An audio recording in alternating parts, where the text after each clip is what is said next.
नमस्ते प्रणाम दोस्तों, आप सभी का स्वागत है हमारे TMP Raju brand YouTube channel में। तो दोस्तों आप सभी को बता दें कि पवन सिंह पावर स्टार का एक बहुत ही ब्रांड लेवल का दोस्त सॉन्ग आया, देख सकते हैं बुढ़ापा का रोल लिया है और सोशल मीडिया पर पवन सिंह पावर स्टार का यह गाना दोस्तों इतना वायरल चल रहा है। शूटिंग वीडियो का दौरान का दोस्तों वीडियो है ये।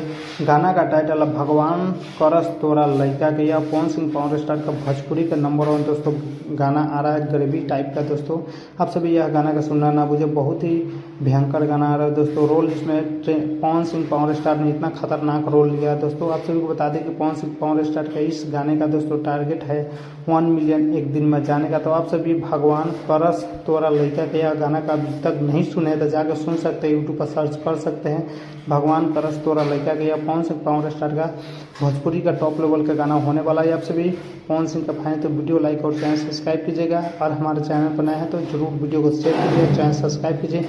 चलिए मिलते हैं नेक्स्ट वीडियो के साथ पवन सिंह का ऐसा ही लेकर, तब तक के लिए जय हिंद।